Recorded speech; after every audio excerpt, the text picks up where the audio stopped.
नमस्कार, जय हिंद, सत श्री अकाल, आदाब। मेरा नाम है शादाब। दीपावली बीत चुकी है। देश दिवाली मना रहा था।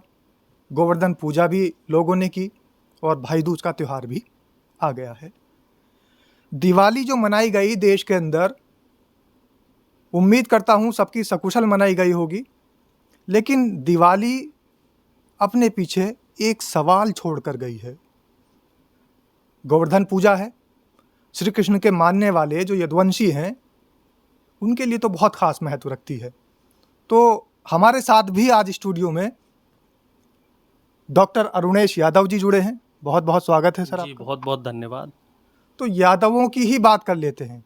देश के अंदर बिहार से एक बड़े नेता पप्पू यादव, जिनकी अपनी पार्टी भी है और जो कांग्रेस से सांसद हैं, 5-6 बार से सांसद रह चुके हैं।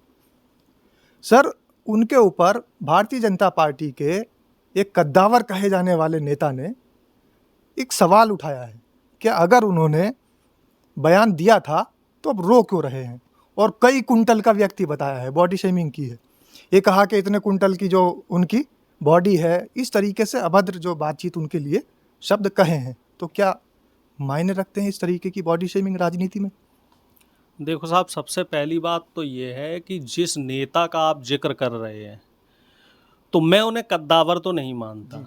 अगर वो मैं कद्दावर इसलिए बोल रहा हूँ क्योंकि बड़े खिलाड़ी भी उनके खिलाफ लगे रहे अगर पूरे वो देश के। कद्दावर होते जी। तो बहन बेटियों के शोषण के आरोप में अपने आप को बचाते हुए नजर नहीं आते। वो अपने पद से इस्तीफा दे देते। कोई भी कद्दावर व्यक्ति या सम्मानित व्यक्ति जो अपने आप को सम्मानित मानता है और उसके ऊपर कोई आरोप लगता है, तो सबसे पहले वो अपने पद से इस्तीफा देता है, जिससे कि निष्पक्ष जांच हो सके। तो वो व्यक्ति जो बहन बेटियों के साथ दुराचार में लिप्त रहा हो, उनका शोषण करता रहा हो, उनके खिलाफ अपमानजनक शब्दों का इस्तेमाल करता रहा हो, ऐसे इंटरव्यू आते रहे हो कि राहुल गांधी के साथ चिपक के चल रहे थे और राहुल गांधी के साथ हाथ से हाथ मिला के चल रहे, जो विनेश फोगाट के लिए आपने सुना होगा। तो ऐसे ओछे व्यक्ति से आप क्या उम्मीद कर सकते हैं कि वो पप्पू यादव जी के लिए कोई अच्छे शब्दों का इस्तेमाल करेगा? भाई, जिसकी सोच नीच हो, एक बात आप बेहतरी से समझ लीजिए, हम सब लोग भी जानते हैं कि बीमार शरीर का तो इलाज है, लेकिन अगर किसी का दिमाग ही बीमार हो तो उसका कोई इलाज है? मतलब आप ये कह रहे हैं कि उनको मानसिक बीमारी है? वो मानसिक दिवालिया है। और उनको एक सुपीरियरिटी कॉम्प्लेक्स है कि मुझसे बेहतर कोई नहीं। खुद को वो बाहुबली मानते हैं। अब जब उनसे कोई 21 आदमी मिल गया, पप्पू यादव, तो अब उन्हें जलन हो रही कि अरे मीडिया में इनकी ज़्यादा चर्चाएं कैसे हो रही। और आप ये भी देखिए कि जब ब्रजभूषण शरण सिंह की चर्चा हुई, 1 मिनट और लूँगा, तो उनकी चर्चा निगेटिव में हो रही थी, निगेटिव पब्लिसिटी हो रही थी। और पप्पू यादव की जब चर्चा हो रही है तो उनकी चर्चा हो रही है पॉजिटिव तरीके से, कि कोई शेर का कलेजा रखे वाला व्यक्ति है जो लॉरेंस बिश्नोई को बाघ का कलेजा, और जो डायरेक्ट धमकी दे रहा है लॉरेंस बिश्नोई को। और यहाँ शर्म की बात यह है कि सरकार उनको सुरक्षा क्यों नहीं दे रही? फिर आखिर सरकार का काम क्या है? फिर पीएमओ क्या कर रहा है? हमारी सुरक्षा एजेंसी क्या कर रही है? क्या वो एक अपराधी को हीरो बनाने में लगी हुई है? एक गैंगस्टर है, उसको आप हीरो बना रहे हो। जो जनता के चुने हुए प्रतिनिधि हैं, उन्हें आप सुरक्षा नहीं दे पा रहे हो। देख लो यादव जी, आप भी एजेंट आपने यादव जी आप भी देख लीजिए, लॉरेंस बिश्नोई के खिलाफ जा रहे हैं आप। कल के दिन आपको कोई धमकी ना मिल जाए। देखिए शादाब जी, मैं ना तो लॉरेंस बिश्नोई के खिलाफ हूँ, ठीक है, और ना मैं ब्रजभूषण के खिलाफ हूँ। मैं तो सच के साथ हूँ।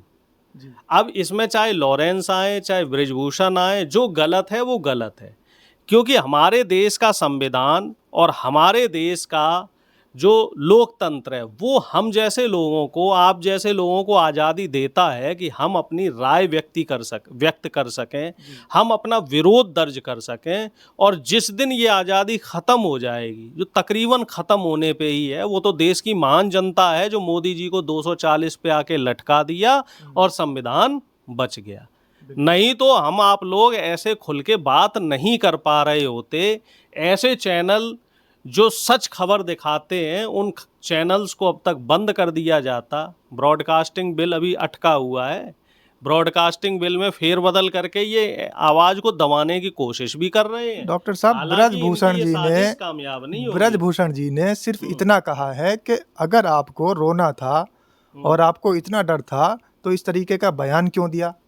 लॉरेंस देखो बिश्नोई साहब, के खिलाफ उंगली करने की जरूरत क्या थी? देखो साहब, एक बात हम आपको बताएं, रोटी फिल्म का आपने एक गाना सुना होगा, पहला पत्थर वो मारे जिसने पाप ना किया हो, जो पापी ना हो, जिसके खुद के दामन में तमाम दाग लगे हो, जो बहन बेटियों और कितनी 100 से ज्यादा महिला पहलवान खिलाड़ियों ने यौन शोषण के जिस पे आरोप लगा रखे हैं, जो अपने आप को निर्दोष नहीं सिद्ध कर पाया, जो इस बार खुद चुनाव नहीं लड़ पाया, अपने लड़के को चुनाव लड़ाया, वो दूसरे नेता को प्रवचन दे रहा है। और ये तो वो वही दूसरे बात हो गई, सांसद को प्रवचन दे ये तो रहा है। वही बात हो गई कि महिलाओं पे तो लांछन और उंगलियां उठाई जा रही थी, अब जो पुरुष नेता हैं उनकी भी बॉडी शेमिंग करी जा रही है। ये व्यक्ति ऐसा ही है, इस व्यक्ति को मानसिक बीमारी है। चलिए यादव जी, आपने बखूबी से इस बात का बहुत अच्छे तरीके से जवाब दिया और अपने आप को बचा लिया, लेकिन नहीं, एक बचाना क्या है इसमें आप लॉरेंस बताइए बिश्नोई क्या लॉरेंस बिश्नोई को लेकर के आपने बचा लिया। नहीं, देखिए, चलिए दूसरा मैं आपसे फिर वही बात कह रहा हूँ कि लॉरेंस बिश्नोई हो या ब्रजभूषण शरण हो, अगर कोई गलत है तो गलत है। चलिए एक सवाल इसमें मैं 1 मिनट और लूंगा। सवाल एक ये है कि आखिर गृह मंत्रालय, अमित शाह जी लॉरेंस बिश्नोई को इतनी शरण क्यों दे रहे हैं? उसे इतनी आजादी कैसे मिल रही है कि वो किसी को भी फोन करके धमकी दे रहा है? जेल चेंज कीजिए ना, उसको दूसरे जेल में शिफ्ट कीजिए। हाँ, कहीं ना कहीं तो कोई अधिकारी मिले हुए हैं, वो जांच कीजिए कौन अधिकारी है, उनको सजा दीजिए। लेकिन ये सब नहीं हो रहा है, इसका मतलब सरकार भी कहीं ना कहीं इसमें शामिल है।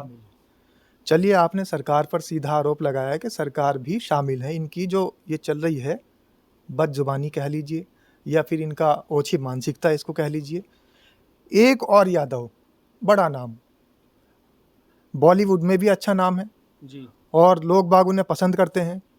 मैं तो समझता हूँ कि जाति और समुदाय से ऊपर उठ के उन्होंने अपनी कॉमेडी से देश में एक अलग पहचान बनाई है। राजपाल यादव दिवाली के मद्देनज़र वो एक बयान दे देते हैं कि अगर पटाखे जलाए जाएं तो उनसे नुकसान होगा। कुत्तों को भी, जानवरों को भी डर पैदा होता है, प्रदूषण तो हो ही रहा है। अब उसके बाद यहाँ तक तो मैं दर्शकों से भी बताना चाहूँगा कि यहाँ तक तो बात सही थी, लेकिन अब जो ट्रोलिंग आर्मी है उन्होंने इतना ज़्यादा ट्रोल करना शुरू कर दिया कि राजपाल यादव को फिर दोबारा से एक वीडियो बनानी पड़ी, उसमें माफ़ी मांगनी पड़ी देश भर से, क्योंकि लोगों के सवाल इस तरीके से थे कि दीपावली पे तो वीडियो बनाने के लिए आ गए हो, ईद पे क्यों नहीं आते, बकरीद पे क्यों नहीं आते। तो हर बात को सांप्रदायिक मोड़ दे करके उन पर कटाक्ष किए गए, उनको माफ़ी मांगने आना पड़ा। तो क्या माफ़ी मांगनी चाहिए थी उन्हें अपनी? देखिए, मैं माफ़ी मांगने के तो पक्ष में नहीं हूँ। अब चूंकि वो कला जगत में है, फिल्म इंडस्ट्री में है, और जो कला प्रेमी व्यक्ति होता है, जो वाकई कला प्रेमी है, अनुपम खेर जैसे नहीं, जो वाकई कला प्रेमी है, तो उनका हृदय कोमल होता है और वो किसी की भावनाओं को ठेस नहीं पहुंचाना चाहते। हालांकि उन्होंने अपनी वीडियो में साफ तौर पे कहा था कि मेरा संदेश सिर्फ देश के लिए था, देश के नागरिकों की सुरक्षा के लिए, उनकी बेहतरी के लिए था, और अगर किसी की भावनाएं आहत हो रही तो भैया पूरे दिल से मैं माफ़ी मांग रहा हूँ। तो मैं ये मानता हूँ कि अब उन्होंने अपना कद और ऊपर बढ़ा लिया। हालांकि मैं उनकी जगह होता तो मैं माफी नहीं मांगता। बिल्कुल। वाकई देखिए, सवाल यही है कि बात उन्होंने सही कही है, सही, और सही बात के लिए उन्हें अगर देश में लोगों से माफी मांगनी पड़ रही है तो ये बड़ी शर्मनाक बात है। बहुत शर्मनाक बात है। और वो सरकार के संदेश को ही तो आगे ले जा रहे हैं। जब सरकार कह रही है कि आपको पटाखे नहीं फोड़ने, पॉल्यूशन नहीं करना है, तो वो सरकार का साथ दे रहे हैं। हमारे जैसे भी व्यक्ति इस मामले में सरकार का साथ दे रहे हैं कि भाई पटाखे क्यों फोड़ रहे हो, क्यों पॉल्यूशन कर रहे हो, जब इतना पॉल्यूशन ऑलरेडी हो रहा है। भाई, दीपों का और रोशनी का त्यौहार है दिवाली, खूब रोशनियां जलाइए जितनी जलानी है। होली रंगों का त्यौहार है, खूब रंग की होली खेलिए, किसने मना किया है। लेकिन अब दिवाली में शोर शराबा होगा, पॉल्यूशन होगा, तभी दिवाली मनेगी, तो ये तो साफ गलत है। समय के हिसाब से चीज़ों को चलाना चाहिए। और इसमें कहीं ना कहीं मैं ये मानता हूँ कि जो बीजेपी का जो ट्रोलिंग गैंग है, ये निगेटिव डायरेक्शन में जा रहा है। अब ये कुछ एक ट्रोलर ने तो यहाँ तक भी लिखा है कि बकरीद पे ये राजपाल यादव जैसे लोग या राजपाल यादव कहाँ चले जाते हैं, तब नहीं, क्यों नहीं ये हमें वीडियो हमें बनाते? एक बात बताओ, आप बकरीद पे ज्ञान दे रहे हो, अच्छी बात है। अभी नौ दुर्गे जो हुए थे, नवरात्रे हुए, इसमें भी तो बकरों की बलि दी जाती है, इसमें भैंसों की बलि दी जाती है। और कोई एक जगह अच्छा, नहीं, मैं तमाम जगह गिना सकता हूँ वो आपको। कौन कौन सी जगह है दिल्ली साहब? में जो भैरव बाबा का मंदिर है वहाँ बलि दी जाती है। जी। आप पूर्वी उत्तर प्रदेश से लेके बिहार चले जाइए और आप बंगाल चले जाइए, उड़ीसा चले जाइए, तमाम मंदिरों में बकरों की, भैंसों की, यानी कि पशु बलि दी जाती है जी। नवमी के दिन। उस पे आप बोलिए, उस पे क्यों नहीं बोलते हैं? आपने बकरीद को बदनाम कर रखा है। भाई कितनी बलियां दी जा रही हैं बकरीद में। और आजकल तो मैं ये मान के चलता हूँ कि महंगाई इतनी हो गई है कि हर आदमी कहाँ दे पा रहा है बलि। आप ये देखो कि इस समय अगर बकरे की बात करो तो 20-20 हजार, 50-50 हजार के बकरे आ रहे हैं। क्या गरीब आदमी बलि दे पाएगा? हाँ, लेकिन राजपाल यादव ने जैसे कुत्तों के लिए कहा तो लोगों की जो भावना थी वो जागृत हो गई कि भाई बकरों के लिए क्यों नहीं कहा, कुत्ते में जान है तो बकरे में भी तो जान है। नहीं तो हम तो सबके लिए कह रहे हैं। मैं तो शुद्ध शाकाहारी व्यक्ति हूँ और मैं तो भगवान बुद्ध को मानने वाला व्यक्ति हूँ, महात्मा गांधी को मानने वाला व्यक्ति हूँ, अहिंसा परमो धर्म वाला व्यक्ति हूँ। और मैं आपको बताऊं कि जो लोग इतना ज्ञान दे रहे हैं ना, इन्हीं लोगों ने देखना इनके घर पे दिवाली में नॉनवेज जरूर पका होगा। ये जो ज्ञान देने वाले लोग हैं, ये वही लोग हैं जो लाशों पे शासन कर रहे हैं। अब मैं ज़्यादा चीज़ें इस पे नहीं कहना चाह रहा हूँ। कोविड काल की त्रासदी हो या इससे पहले तमाम जो फसाद हुए हैं धर्म के नाम पर, जाति के नाम पर, संप्रदाय के नाम पर, तो इन फसादों में भी यही लोग शामिल रहे हैं। तो ऐसे लोग जो हिंसा की, नफरत का फायदा लेके सियासत में बैठे हुए हैं, संघासन पे विराजमान है, ऐसे लोगों के मुंह से इस तरह की बातें अच्छी नहीं लगती साहब। सर, बात हुई पप्पू यादव की, उसके बाद राजपाल यादव। तो यादव मेन, मेरा ये जो सरनेम मैं बार बार ले रहा हूँ, तो यादवों को फोकस करना नहीं है। ये एक बड़ा जो तबका है, पिछड़ा वर्ग। तो आप क्या मानते हैं, क्या पिछड़ा वर्ग को डराने की कोशिश करी जा रही है इनको देखो टारगेट साहब, करके?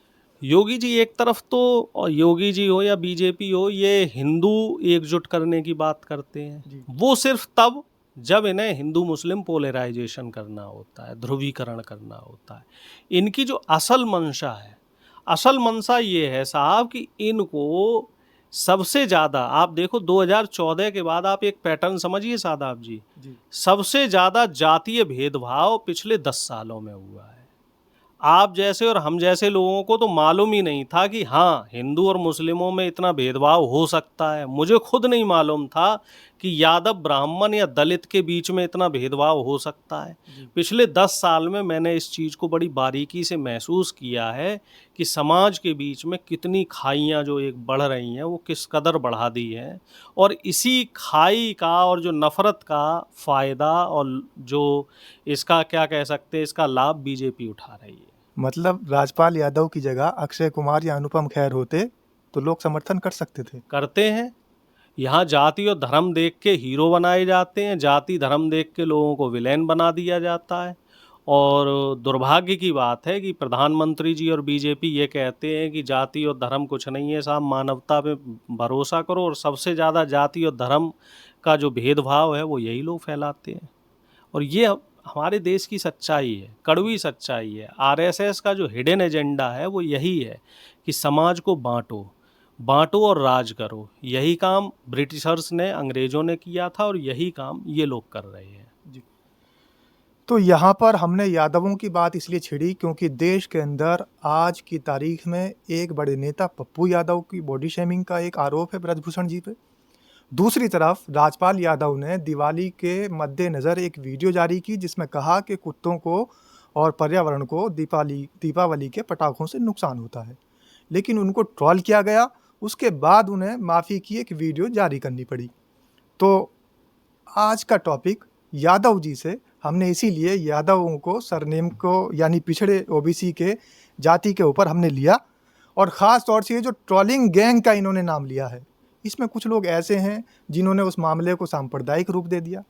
खैर, बहुत सारे लोग हैं। अभी पिछले कुछ समय पहले शराब पी के आ रहे 2 व्यक्तियों ने मेरे एक्सीडेंट कर दिया, जिससे आप देख सकते हैं नाक पर टेप लगा हुआ है। तो ये जो ट्रोलर हैं, ये जो हमलावर हैं, ये कहीं से भी हमला कर सकते हैं। सतर्क रहिए, बच के रहिए, वीडियो देखते रहिए। नमस्कार।